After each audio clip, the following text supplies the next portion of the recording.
رسول کریم صلی اللہ علیہ وسلم نے ارشاد فرمایا، میرے اوپر جہنم کو پیش کیا گیا، میں نے جہنم کا ملاحظہ کیا، اور عمر بن عامر الخزائی، بنو خزاعہ کا شخص عمر،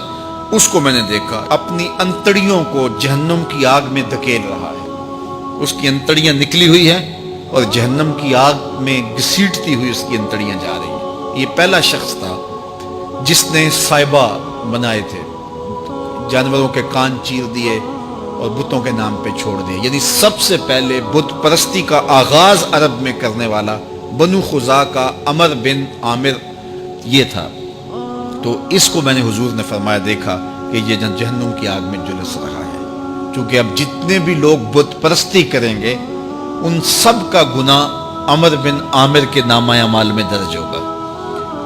ان کو بھی گناہ ملے گا جو بت پرستی کرتے ہیں، اور چونکہ ایجاد اس نے کیے تھے، بت اس نے بنائے تھے، تراشے اس نے تھے، پھر اس کے بعد اس نے جانور بتوں کے نام پہ چھوڑے تھے، چڑھاوے چڑھانے کا انداز اختیار کیا تھا، لہٰذا اس کو جو ہے وہ گناہ پہنچتا رہے گا۔ تو کہا میں نے اس کو عذاب میں مبتلا دیکھا۔ تو اگر خیر کی بنیاد رکھو گے نیکیاں ملتی رہیں گی، کھاتے کبھی بھی کلوز نہیں ہوں گے، اور اگر برائی کی بنیاد رکھو گے قیامت تک اس برائی پر جو عمل کرتے رہیں گے اس کا گناہ بھی کھاتے میں پڑتا رہے گا۔ آقا کریم علیہ السلام نے ایک موقع پر فنڈ مانگا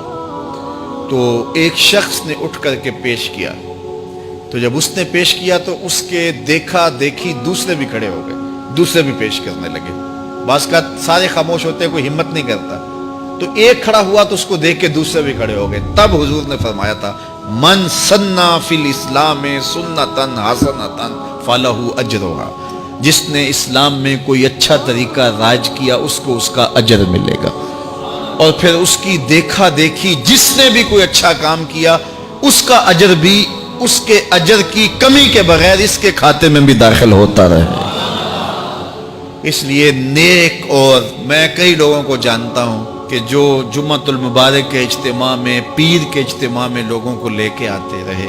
کسی وجہ سے وہ خود نہیں آتے لیکن جن کو لے کے آتے رہے وہ اب بھی آ رہے ہیں، تو وہ اگرچہ نہیں آ رہے اور کچھ فوت بھی ہو گئے ہیں، تو جو جن کو لے کر آئے ان کے کھاتے کا ثواب ان کے نامہ اعمال کے کھاتے میں بھی درج ہوتا رہے گا۔ ہمارے استاد قبروں میں چلے گئے، لیکن آج ہزاروں طلباء کو اور لاکھوں عوام کو ان کے دیے ہوئے جو سبق تھے جو انہوں نے ہمیں پڑھایا آج ہم لوگوں کو بتا رہے ہیں، تو ان کی روح کو اس کی برکت پہنچ رہی ہے، پھر یہ ان کے استاد، پھر ان کے استاد۔ تو علم نافع یہ کبھی بھی کھاتے کلوز نہیں ہوتے، تو اس لیے اچھائی کی طرح ڈالو، نیکی کی طرح ڈالو، اچھائی کی طرف جاؤ۔